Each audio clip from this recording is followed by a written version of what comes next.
Ser apóstolo precisa de ter 3 requisitos. Primeiro, ter sido comissionado por Jesus. Segundo, ter visto Jesus. Terceiro, ouvido de Jesus. Quarto, ter estado com ele, falado com ele, comido com ele. E se Jesus... Mas tá cheio de apóstolo aí, tem um monte, né? Mas aí entra Tem um semideus aí também, tá tendo já. querubim, arcanjo. Vamos abrir um parênteses aí para explicar isso, que é muito importante. Biblicamente falando, teologicamente, existe hoje um dom ministerial que é de apóstolo, que é o missionário, que é aquele que vai pregar o evangelho e plantar a igreja. É um dom ministerial, não dá carteirinha. Dom ministerial não dá carteirinha. Né?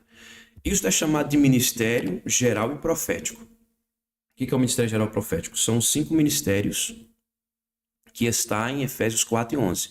E ele mesmo deu uns para apóstolos, outros para profetas, outros para evangelistas, outros para pastor e para mestre, visando o aperfeiçoamento dos santos.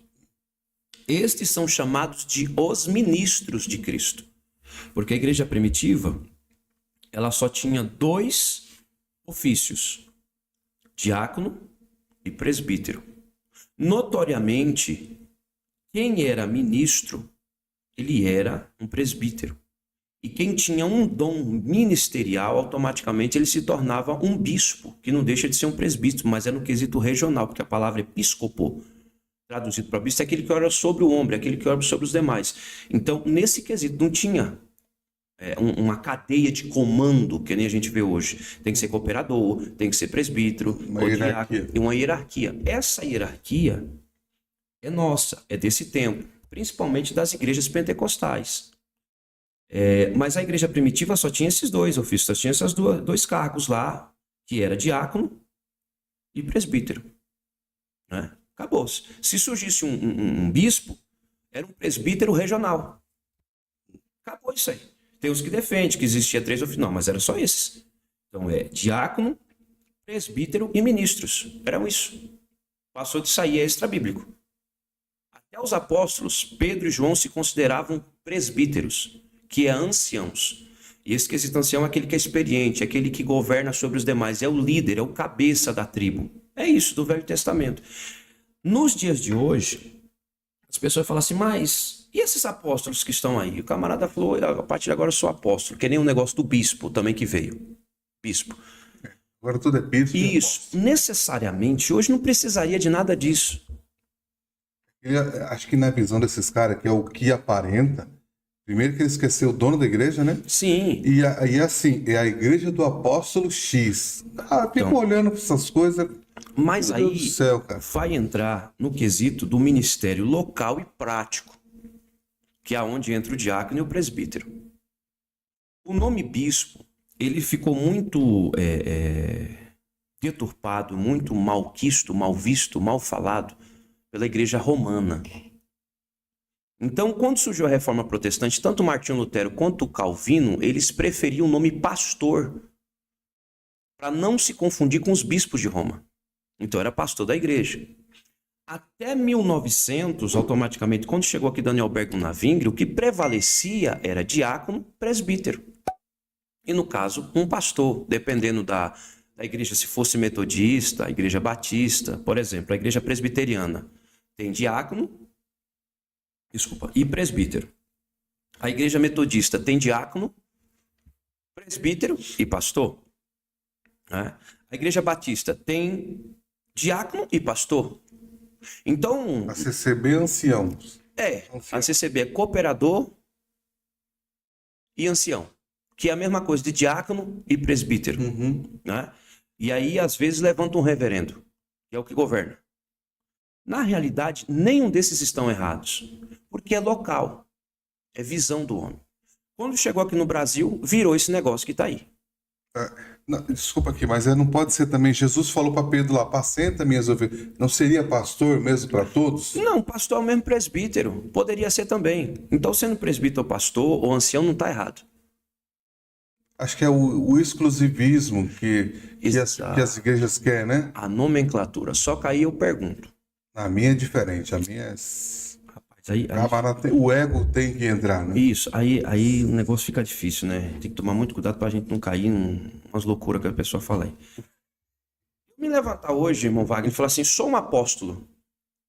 Rapaz, para eu ser um apóstolo, se eu voltar para a Bíblia, os 5 requisitos que eu acabei de falar, tem que ter estado com Jesus, ser comissionado diretamente com ele, ter vivido com ele, ter recebido dele a ordem. Pessoalmente, ninguém vai conseguir. Colégio apostólico só foi dos 12. E o último a entrar no colégio apostólico foi Matias. Sim. Certo? Eu vou falar. Aí eles falam, não, mas houve mais apóstolos no começo da igreja. Sim, esses são chamados de apóstolos da igreja primitiva, que já não é apóstolo como os demais. Eles são apóstolos por dom. Mas eles são chamados de apóstolos porque eles eram enviados pela igreja. Essa palavra apostelo do grego é o enviado, o embaixador, o atalaia que vai. Então isso quer dizer apóstolo. Mas não necessariamente o colégio apostólico. Então hoje, se você envia um irmão para uma cidade do interior, para outro estado, ou para outro país para fazer a obra de Cristo, você pode chamar ele de apóstolo, porque ele é um enviado. Essa palavra missionário vem do latim missionarium, que vem de missios, que é missão do mesmo jeito do grego, então é transliteração. As pessoas hoje chegam e falam assim, eu sou um apóstolo. Tudo bem, meu querido, você pode ser um apóstolo, mas eu vou pegar só pelo básico. Pelo básico, né? Depois voltar a fazer um pouco. Pelo básico. Quantas igrejas você plantou na tua vida para você falar que você é apóstolo? Porque para você ser apóstolo, você precisa ser plantador de igreja. Você tem que ter essa chama. É aquele que vai, estabelece um trabalho, e não é qualquer trabalho. E segundo a Bíblia, o apóstolo, ele é o polegar. Ele toca todos os ministérios. Então, automaticamente, quando ele está plantando a igreja, ele faz o serviço dos outros ministérios tudinho. E ele, quando vê que a igreja está estabelecida, ele estabelece presbítero e vamos embora. Para outro campo.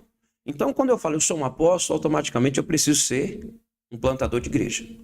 Se eu quiser aprofundar um pouco mais, eu tenho que ser que nem Pedro, que nem Paulo e que nem os demais. Tem que ser operador de milagre. São operadores de milagre. Porque a Bíblia fala que pela sombra de Pedro... Revelação, pelo menos. Hã? Distribui revelação. É complicado a gente falar, gente. Desculpa, você que está me ouvindo, você às vezes pode frequentar uma igreja que tem apóstolo, né? É sem julgamentos aqui. Sim. Mas é o que eu vejo, é a minha opinião, o que eu vejo. Você pode comentar se eu estiver errado, você me perdoe. Mas geralmente as igrejas que têm apóstolo é os caras que quer ser bajulado. Sim, eles se acham o carro-chefe da igreja. Eles doutrinam a igreja para ele ser bajulado, ele ser o cara, ele ser servido. Sim. E o pastor já falou aqui que, na verdade, é o contrário. Ele teria que servir, não ser servido. Exatamente. Mas ele conduz a igreja para ele ser servido, o cara tem que colocar o tapete para ele passar, né? Porque ele é o apóstolo, ele é o pai, né? Sim. É o nosso pai e tal. E assim, as pessoas falam assim, mas então tá errado? Não é questão de estar errado. Não entenda mal aí. Isso, sem não é questão de estar errado. Falando que a gente vê. Por isso que eu expliquei ministério geral e profético. Sem desrespeito, né? Isso, e local e prático. E expliquei o que é ministério e o que é carga e função da igreja.